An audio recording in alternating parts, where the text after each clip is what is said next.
I'd like to start with continuing to keep our prayers for the two sheriff deputies who were ambushed in Compton, my home state. I think we should condemn that violence. That violence has got to stop. In saying that, I'm not sure if my hometown senator has condemned it or done anything about it. I know she went out to California to see the fires. I hope she would stop and see the sheriffs as well. Not sure if she raised money for a reward to find who did this. I know she raised money to bail out the rioters. And I know also that 13 of those staff members on Joe Biden's campaign did as well. Not sure if they're still on his campaign, but I have not heard whether they left.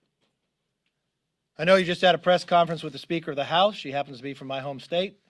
I don't know if you've asked her about the ambush, the shooting of those two sheriffs, but I know when she was asked before, she said people will do what they do.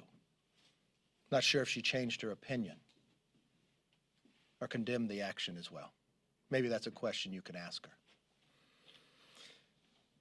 This majority under the leadership of Nancy Pelosi has to be one of the weakest congressional terms in history. They carried out the most partisan, rushed impeachment in the U.S. history. Chris Rock has said, in focusing on the impeachment, they let the pandemic come in. They support defunding our police and shrinking our military budget, and they have repeatedly delayed relief for the American people. The Democrats' failures continue.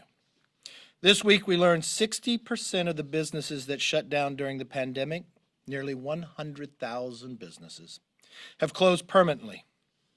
Now, as Republicans, we tried to use the so-called emergency session back in August to help our small businesses and replenish them with a successful Paycheck Protection Program. We made that when Speaker Pelosi called us back for that emergency meeting on the post office. You know, prior to our departure, where she said we would not leave until we had a COVID relief bill. And seeing that none would come to the floor through the majority, we used the motion to recommit to do that. Unfortunately, the Democrat majority voted it down. Americans still need relief for the economic fallout of this pandemic response. Congressional Republicans have come to the table with a targeted proposal. Democrats continue to delay COVID relief to pursue an unrelated liberal agenda. We know Chinese continue to spy and are actively attempting to sabotage our vaccine research. I actually produced a bill to sanction anyone after the reports from the FBI that Iran, Russia, and China were trying to hack into our companies, our universities, to steal the vaccine. In doing so, they slowed the process for a vaccine down. Just so happens when we introduced the bill, put it on the floor to a motion to recommit that day, 2 Chinese were found to do this. Again, the Democrats had an opportunity to stop that activity. You know what they did? They voted it down. After being away for weeks, here is what the Democrats decided to make a priority this week instead of doing those. Renaming post offices, advocating for the pot industry, continuing to perpetuate the Postal Service conspiracy theory, and today they are debating a resolution condemning words they used themselves to name their own hearing. Think about that. Democrats called one of their own hearings the Wuhan coronavirus assessing the outbreak. And now the entire chamber is spending hours debating this issue. The few hours we have before people leave to go to the airport. I wonder about those small businesses that have closed permanently. With every delay from Speaker Pelosi and with every COVID package that we had produced, there's been one common denominator. I remember from the very first time I flew back on a red eye when the Senate had an agreement, Schumer announced it. She came into the room to slow it down for another week. Or when the so successful PPP program went out to small businesses, so successful that we knew they would need money by the rapid response that was going out, so the secretary requested more money. We all remember where we were that moment.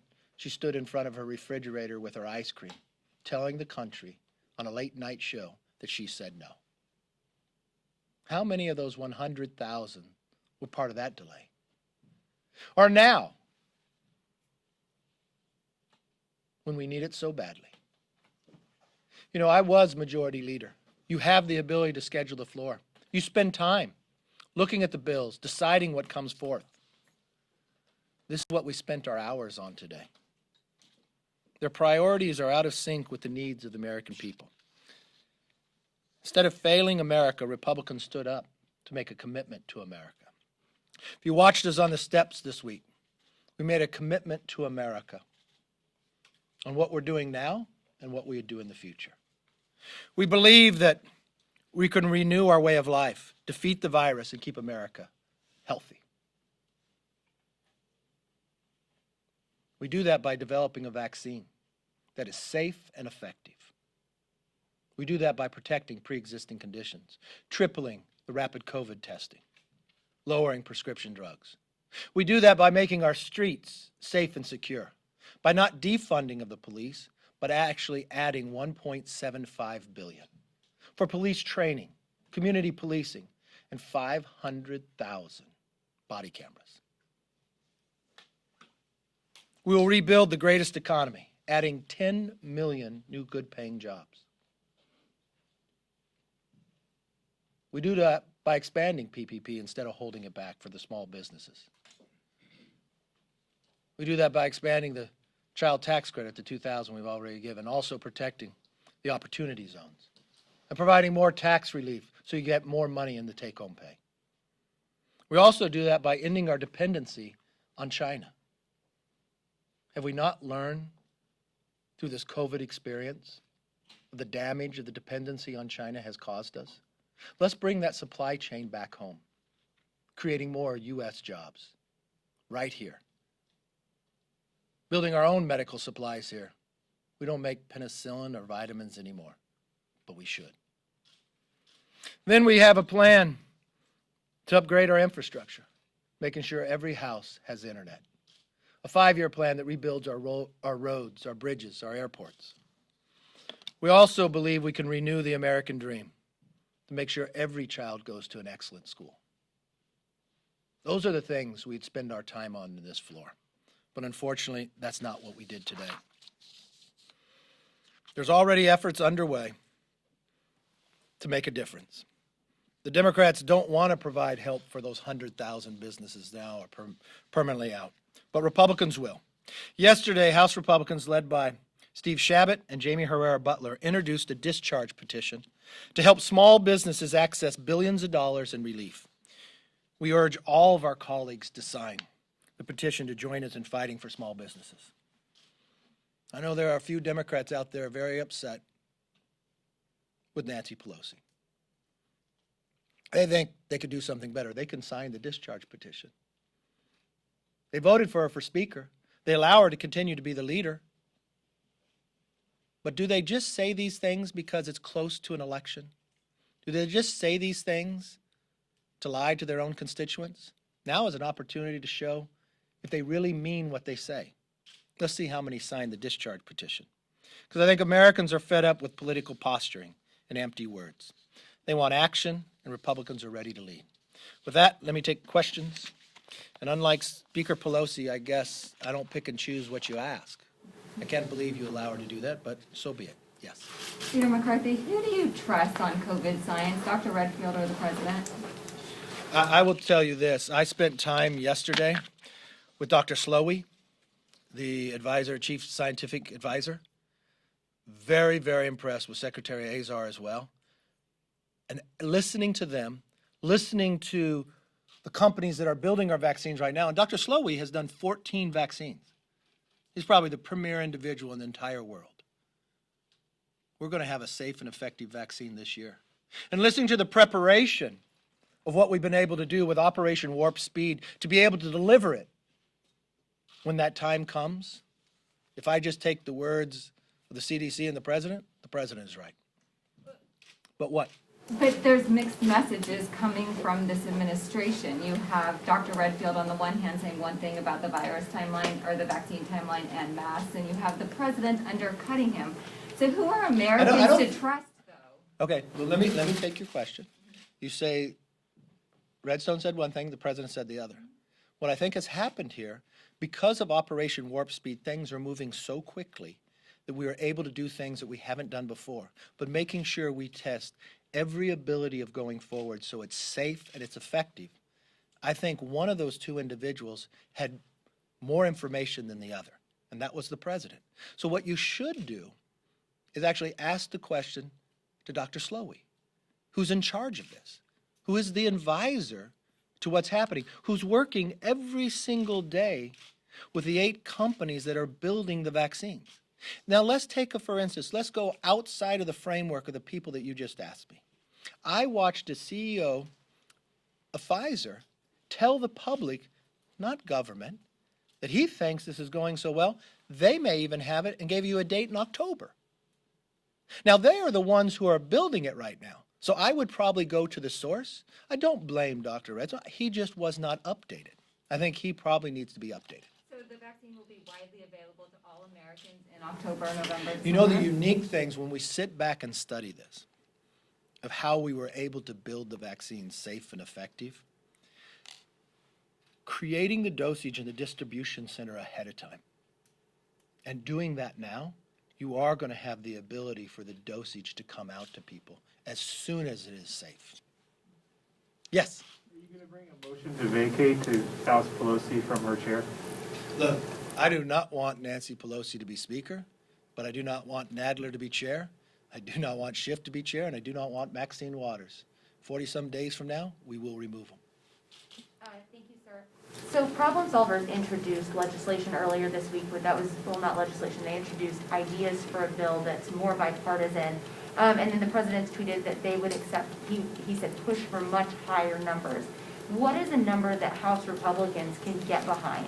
You know what's interesting? I always look at what's in the bill. I know what this country needs. We don't need to start with a number. We need to start by working. It's interesting to me that when the Speaker Pelosi said to all of us, we would not leave until we get a COVID bill, but she sends us all home. But then she calls us back on an emergency for the post office.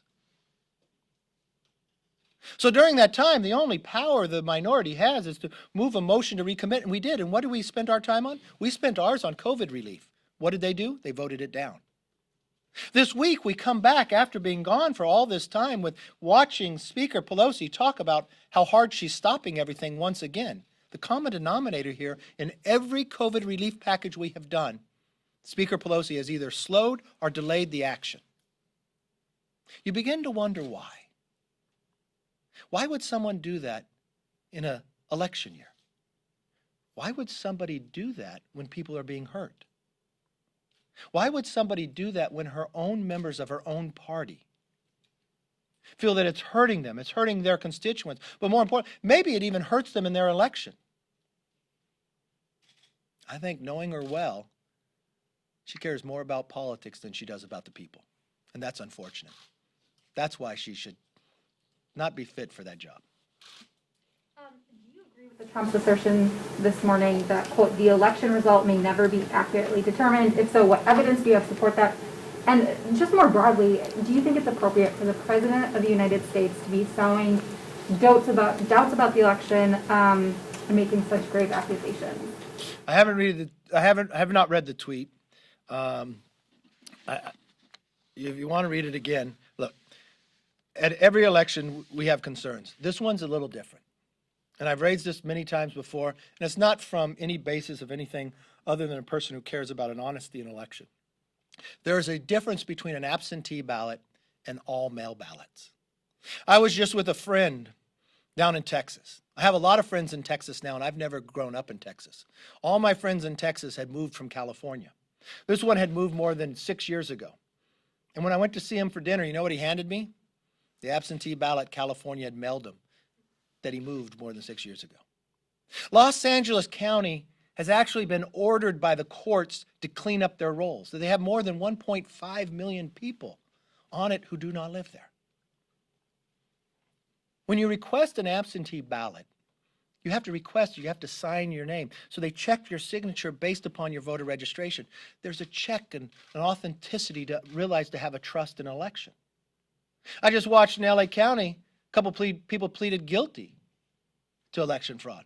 We started out this Congress by not seating a member who won an election because Democrats were concerned, and those in North Carolina, that there may have been harvesting of absentee ballots. And now we're going to an election, not just for the House, but for the presidency too, something like we have not heard before, where many states are just giving an all-mail ballot. We watched what happened in New York when they tried to do this. How many thousands of ballots were rejected? So I think the president has a very good point. I don't think it's just the president's point. I think it's a lot of across America. So my answer, apply for an absentee.